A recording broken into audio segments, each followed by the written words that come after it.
Assalamualaikum warahmatullahi wabarakatuh. Hari ini di siang yang cerah masih bersama saya Rezkia Maulia dengan podcast perdana jurnalis Kayosma dengan tema Awal Cerita Jurnalistik Kayosma. Di sini saya bersama Ibu Runi selaku pembina dari SMK Yosanegoro Magetan. Selamat siang, Bu. Selamat siang Nandalia, selamat siang semuanya. Bagaimana siang hari ini? Alhamdulillah sukses luar biasa, sangat semangat sekali. Bu Runi, maaf mengganggu waktunya untuk berbincang-bincang mengenai cerita jurnalis Kayosma yang menginspirasi bagi kami. Sebelum ke materi inti, kita perlu mengetahui sosok dari Ibu Runi. Ya, baik Nandalia, terima kasih atas kesempatan yang diberikan kepada khususnya saya. Jadi saya perlu memperkenalkan karena dari istilah tak kenal maka tak sayang. Jadi nama saya lengkapnya RRI Sofia. Kemudian untuk alamat rumah saya itu di KPR Taman Asri.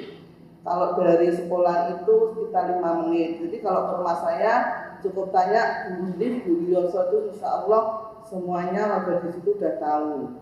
Kemudian suami saat ini masih tetap satu.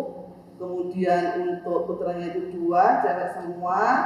Sudah mempunyai cucu 3. Jadi ada yang mengatakan Nelly, Nenek Inca. Dan alhamdulillah juga putrinya Bu Runi sudah berkeluarga dan sukses. Kemudian untuk pendidikan saya, jadi mulai SD itu saya di SDN Komplek Magetan, kemudian di SMP 2 Negeri Magetan, kemudian SLTA-nya itu SMA Negeri Magetan, kemudian melanjutkan kuliah ke IKIP Negeri Surabaya, D3-nya, kemudian S1-nya di IKIP Kanjuruhan Malang. Mengenai prestasi, itu saya awali di SMK Yosanegoro ini sebagai guru GTT ataupun honorer. Kemudian setelah itu juga waktu itu saya double juga mengajar sebagai GTT di SMP Negeri 2 Magetan, kemudian diangkat sebagai guru bantu, dan setelah itu tahun 2007 diangkat sebagai CPNS. Itu. Segitu saja, Bu. Ya. Ya, terima kasih. Nah, kita langsung masuk ke materi ya, Bu. Apa yang menjadi inspirasi utama atau momen pemicu sehingga tercetus ide untuk membentuk kegiatan jurnalistik di Kayosma? Ya, jadi gini, di SMK Yosanegoro ini dulunya itu saya tidak hanya membina ekstra jurnalistik, tapi banyak sekali ekstra. Ya, jadi dulu pernah juga membina ekstra musik, kemudian ekstra reog, ekstra tari, seni rupa, pokoknya banyak sekali. Kemudian awal mulanya di jurnalistik ini saya awali karena waktu di SMP 2 Magetan kan saya sebagai GTT. Dan namanya GTT di sekolah negeri itu kebanyakan tidak mendapatkan tugas-tugas yang penting. Tapi alhamdulillah sama ibu kepala sekolah waktu itu, ibu kepala sekolah SMP 2 Negeri Magetan itu Ibu Haja Supini DA, itu memberi amanah kepada saya diangkat sebagai guru inti untuk mata pelajaran tata busana dan tata boga. Karena guru inti maka secara terstruktur dan terjadwal saya mengadakan kegiatan pertemuan dengan semua guru tata boga dan tata busana yang ada di Kabupaten Magetan. Dan hasil akhir dari situ yaitu pembuatan LKS untuk siswa SLTP se-Kabupaten Magetan. Dari situ saya termotivasi di SMK Yosanegoro ini, kalau waktu itu saya bisa membuat LKS untuk se-Kabupaten Magetan, masa untuk membuat di lingkungan SMK Yosanegoro nggak bisa. Nah, dari situ saya termotivasi, terus mengajak beberapa guru untuk mendirikan majalah sekolah. Jadi diawali dengan ekstra jurnalistik itu nanti hasilnya berupa majalah sekolah. Itu. Sudah, Bu. Nah, yang kedua, apakah tantangan atau kendala yang dihadapi di masa awal-awal sampai sekarang yang pernah terjadi di jurnalistik Skayosma? Jadi namanya ekstra jurnalistik ini untuk mengawalinya itu tidak seperti ekstra yang lain. Untuk ekstra jurnalistik ini, apalagi baru awal di SMK Sonegoro, ini amat berat. Jadi tantangannya itu banyak sekali. Ya, apalagi yang namanya menulis itu merupakan momok bagi siswa dan juga bagi guru. Tapi karena komitmen, kegigihan para pembina juga sekaligus semangat yang luar biasa dari siswa pada waktu itu, ya, untuk menghasilkan suatu karya yang sangat bermanfaat untuk lembaga tercinta kita ini SMK Sonegoro Magetan, maka BIM Salabim kita bisa menerbitkan majalah edisi pertama pada tahun 2011. Sudah lama ya, Bu? Iya. Terus lanjut, bagaimana Bu Runi melihat perkembangan jurnalistik siswa Skayosma di era digital saat ini? Dan apa harapan Bu Runi untuk jurnalis Skayosma di kedepannya? Ya, jadi seiring bertambahnya waktu, jadi kalau pada waktu tahun 2011 itu untuk IT ya, itu HP aja masih HP jadul. Ya, makanya sangat berat sekali pada waktu itu untuk tim redaksi terutama siswa harus lewat ke sana ke sini. Nah, dengan adanya perkembangan teknologi itu merupakan kemudahan bagi tim jurnalistik untuk mengembangkan diri. Ya, jadi tidak hanya sekedar menghasilkan suatu karya berupa buku, tapi saat ini pun sesuai arahan Bapak Kepala Sekolah yang dulu itu menginginkan kita itu bisa online. Makanya melalui akun ya Instagram ataupun YouTube kita bisa menghasilkan suatu karya. Dan namanya jurnalistik ya baik itu berupa majalah sekolah ataupun berupa digital, itu semuanya tujuannya itu untuk promosi sekolahan.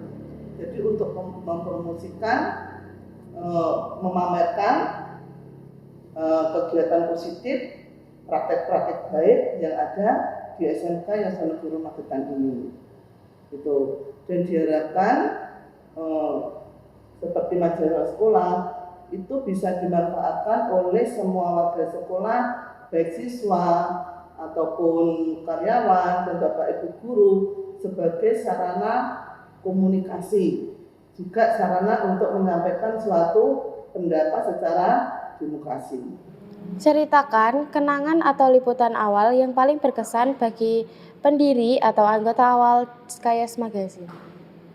Ya, jadi yang berkesan selama membina majalah sekolah ini, jadi ada siswa kami, ya siswa-siswa Sonegoro itu dulunya ikutin jurnalistik. Kemudian setelah lulus kuliah, terus bekerja kembali ke SMK Sonegoro Magetan dan masuk di tim sebagai pembina jurnalistik.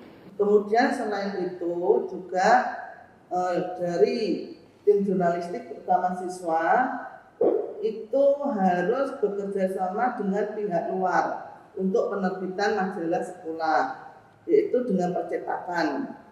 Jadi untuk percetakan kita serahkan kepada pihak luar, kita MUU. Selain itu juga dari tim jurnalistik siswa itu diberi kebebasan untuk bekerja sama dengan pihak luar, misalkan untuk pengiklanan, yaitu nanti sebagai sponsor. Tuh, makanya yang kemarin yang edisi terakhir itu kita bekerja sama dengan Sarangan TV kabel itu juga memberi support kepada tim jurnalistik. Kemudian selain itu juga setiap majalah sekolah itu akan terbit dari tim redaksi baik Bapak Ibu guru pembina, kemudian tim redaksi dari siswa itu mengadakan kegiatan fotograf jurnalis. Itu maksudnya karena di jurnalistik itu juga kaitannya dengan dokumentasi, maka anggota tim jurnalis itu harus menguasai mengenai dokumentasi atau pengambilan gambar ataupun video. Makanya untuk biar bervariasi ya juga sekaligus refreshing, kita pengambilan dokumentasi tidak di lingkungan sekolah, tapi kadang kita keluar. Ya, kemarin itu juga sempat keluar provinsi untuk kegiatan itu. Bagaimana Ibu Runi melihat perkembangan jurnalistik siswa di era digital saat ini? Dan apa harapan Ibu Runi untuk jurnalistik SMK Yosonegoro Magetan di masa depan? Ya, untuk perkembangan jurnalistik ya saat ini itu sangat luar biasa. Kita sudah bisa merambah ke media elektronik. Jadi kalau selama ini sejak tahun 2011 itu kita menggunakan media cetak, terutama majalah sekolah, tapi sekitar 2 tahun terakhir ini kita menggunakan media elektronik, diantaranya menggunakan akun Instagram, kemudian juga YouTube. Dan harapan kami untuk redaksi siswa tetap semangat bergabung di redaksi Kayosma, karena apa yang kita lakukan itu pasti nanti akan bermanfaat nantinya. Jadi apabila ingin dikenal maka menulislah, apabila ingin terkenal maka buatlah suatu karya, karena itu nanti ada rekam jejak kita nanti. Dan jadilah seperti lilin berkorban untuk menerangi dunia. Sudah Bu? Wah, sungguh perjalanan inspiratif dari nol. Terima kasih untuk Ibu Runi sudah berbagi cerita awal mula terciptanya jurnalistik Kayosma. Kami harap kisah ini menjadi penyemangat bagi kita semua. Jangan lupa follow dan share episode ini, serta cek karya Kayosma di akun media sosial lainnya. Saya Rizkia Maulia, sampai jumpa di episode selanjutnya. Salam sukses.